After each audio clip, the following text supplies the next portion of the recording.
Hello, my name is Madisson Meador. I'm a sophomore physics student from Abilene Christian University, and today I'm going to talk about painting and packaging Scintillator tiles for the STAR Forward upgrade. The STAR experiment, located at Brookhaven National Laboratory, aims to know more about the complex structure of nucleons through high-energy charged particle tracking. The Forward upgrade will enable measurements closer to the beamline, and part of this upgrade includes a hadron calorimeter. The calorimeter will include 18,000 scintillator tiles that will enable particle tracking through scintillation. ACU's contribution includes manufacturing 7,200 of these tiles. Each tile must be painted on two of the edges so that all of the light is scintillated through the polished edges. This summer, adjustments were made to both the painting and packaging processes. The most notable adjustment to the painting process is the switch from 3 thinner coats to 2 thicker coats. We found that this not only uses less paint, but also saves nearly 8 hours in the tile manufacturing process. A few adjustments made to the packaging process include wiping off excess paint on the polished edges and removing the plastic cover before packing. Although these improvements added time to the manufacturing process, they result in a cleaner, clearer final product to be shipped.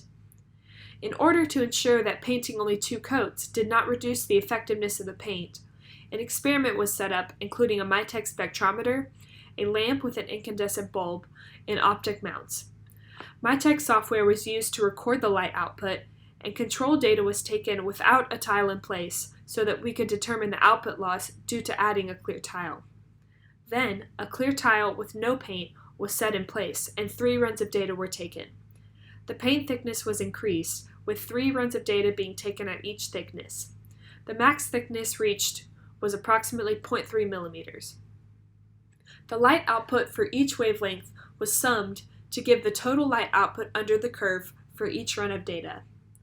Then, the 3 runs for each thickness were averaged to obtain the total light output for each thickness.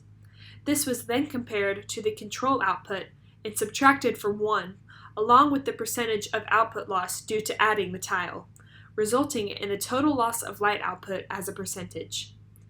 When we graphed this percentage for each thickness, what we found was surprising.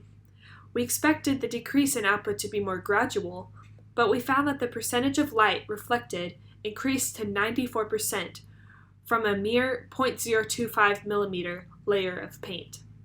Each applied coat in our painting process measures about 0.1 millimeters in thickness, which means that within 1 coat of paint, over 94% of the light is reflected. And between 2 and 3 coats, this only increases by about 1%. We were able to conclude that the difference between painting 3 coats and 2 coats is therefore negligible. Thank you to Dr. Dratcherberg, Dr. Doherty, Dr. Eisenhower, and Sean Watson for their extensive help and guidance this summer.